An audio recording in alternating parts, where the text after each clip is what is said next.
Well, hello and welcome to a new video. Today I'm going to talk to you about some products that I almost bit the bullet and bought them. These products are raved about, generally speaking, but I decided not to buy them, and I'm gonna tell you why.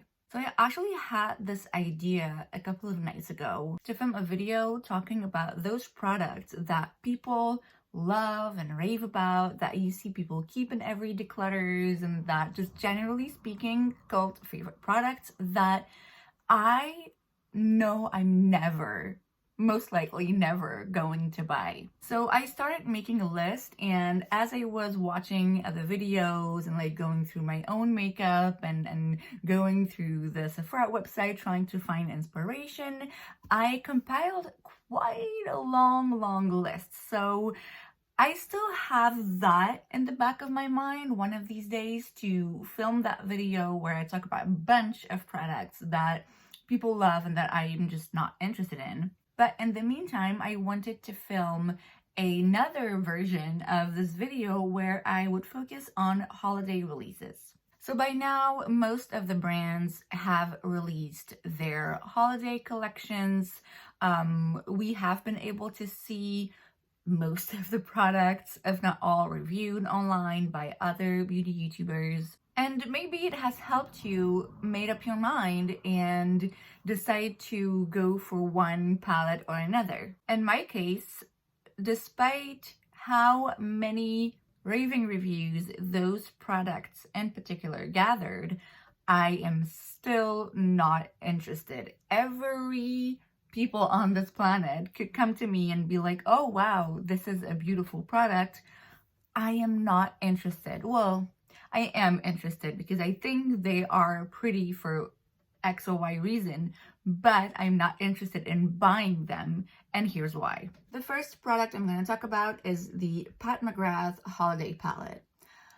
Now, I saw this, of course, I thought it was beautiful. I thought, oh, maybe this is going to end up on my Christmas list, which it almost did. It is very pretty. There's a bunch of shimmery shades, which, I mean, Pat is known for. I believe it was around 70 euros, so it's not that cheap, but I mean, compared to other Pat McGrath palettes, it's definitely cheaper. You get a lot of shades for less money than usual, so that's great. And of course, I saw a lot of YouTubers getting and reviewing this palette and saying how gorgeous it is, how there are some inconsistencies, but I mean, when you get so many shades, it's bound to happen. But generally speaking, I mean, when you look at people's pictures and videos, it does look gorgeous. It really is. And like I said, I almost bit the bullet. I was definitely interested. And then after careful consideration, I figured, you know what? As much as people seem to love it, I don't think I would, or at least not enough. Here's the thing, when you look at the palette, or at least when I look at the palette, there's a couple of shades that really stand out to me and that I'm like, oh my god, it looks gorgeous. Especially, I believe there was some kind of a green shade that looked very unusual, and green is all the rage at the moment, so that's probably why my eyes immediately went to that one in particular. But when you look at the whole thing, I mean, sure, there are gorgeous shades, but there's also some of them that kind of look similar, and am I really gonna use all of it? There's also very few mattes, which, I mean, Pat is not necessarily known for her mattes. I personally don't always love them, so I mean, that's fine. As far as I'm concerned, when I buy a Pat McGrath palette, I'm looking for the shimmers more than the mattes, but still, having a palette with so many shades and so little mattes, it's something that usually would stop me from buying a palette. Because I would be like, well, realistically speaking, it's going to be difficult for me to use it on its own. I'm going to have to have another palette on hand, which it's fine. It's not that big of a deal, but it's just for some reason it kind of bugs me a little bit. And so I had to kind of stop and think, you know, if it was anybody else, I wouldn't be that interested. I honestly wouldn't. I was only, well, mostly interested because it was Pat. And I mean, as much as we love her shimmery shades formula, I mean, still, to me, it wasn't really worth it. I didn't see myself grabbing for that palette a whole lot. I saw myself focusing solely on a few shades at the end of the day. And with the large collection that I own, I mean, that palette just doesn't really make sense to me, which is why, despite the raving reviews, I do not want to buy it. The next item I'm going to talk about is the Patrick Ta Blush Palette, which I believe was a holiday release, even though it was a while ago. But anyway, let's just include it here.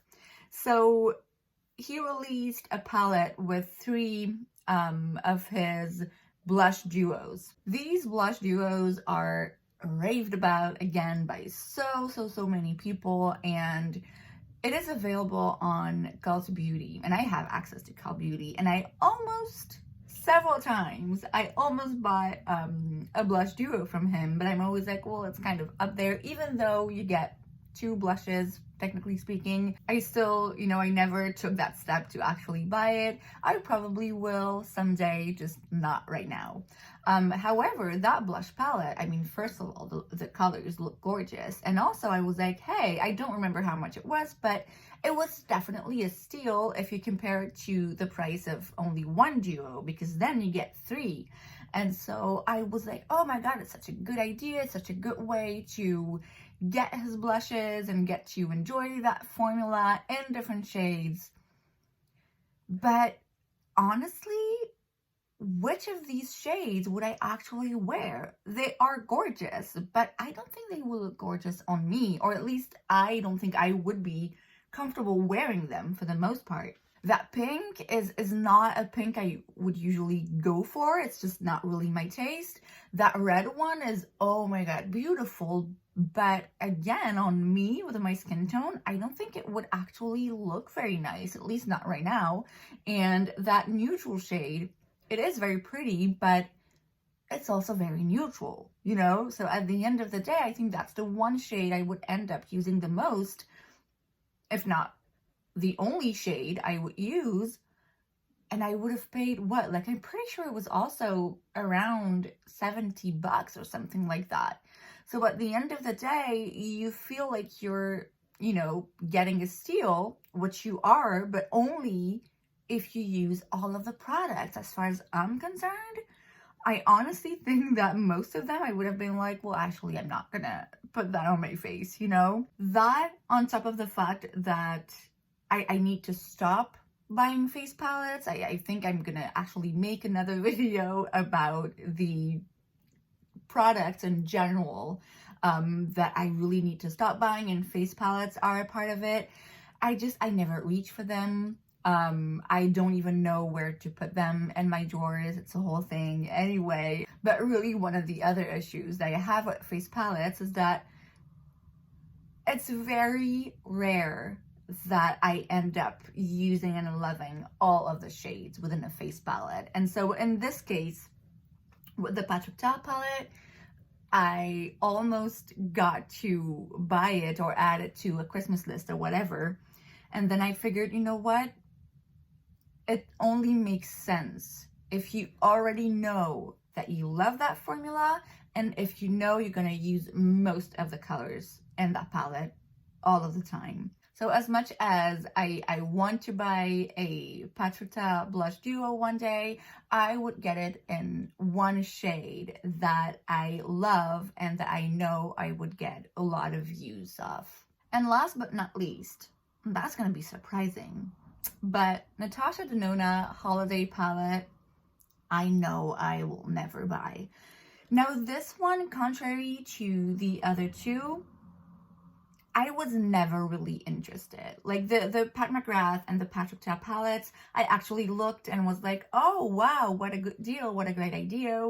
That's something I might like. The Natasha Denona Holiday Palette, I mean, as much as I love Natasha Denona formula, it's hands down my favorite one. I never really looked at it and thought, oh wow, exciting, because it's not. It looks very, very pretty. And it's super practical for people who don't have a lot of makeup and want to have a big palette that includes a bit of everything that you might need and that want to enjoy Natasha Denona formula, but have no use in having like a big ass palette with like 15 shades. But as far as I'm concerned, that palette, I was like, no, I'm really, that's not something I would want. As pretty as it is, it's like, no, not really interesting. And here's the thing. First of all, those palettes where you have eyeshadows and face powders all in one, I don't like it. I don't like it. You might probably guess, if you know me a little bit, that one of the main reasons why I don't like it is that I don't know where to put them.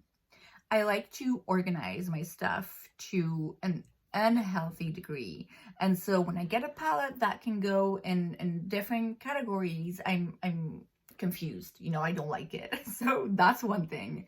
Also, as much as it may sound practical to travel, whatever, I'm not traveling. I can't, okay? Like, no one is. I mean, at least I'm not. So really, what use am I gonna make of this? Not much. Now, I'm not going to say I almost changed my mind, because none of the arguments pushed by other YouTubers ever balanced my initial opinion. But at one point I was like, wait, is it actually a good palette to have? Because a lot of people who reviewed it thought that it was so beautiful, that the shimmers were gorgeous, that the highlighter and the, I think it's a cream blush that's in there as well, that all of the formulas were really amazing. And at one point I was like, people seem to really, really like it. But like I said, I never really changed my mind, because I have Natasha Denona palettes and I wish I could get more, and I will, but only palettes that I know I'm gonna use, not every day, because I mean, with the collection I have, it's impossible, but that at least I will get to use enough to make it make sense, you know? So that is it for today's video. I hope you enjoyed it. If you did, make sure to give it a thumbs up. You can also subscribe to my channel because it's free, so why wouldn't you? And I will see you guys next time. Bye.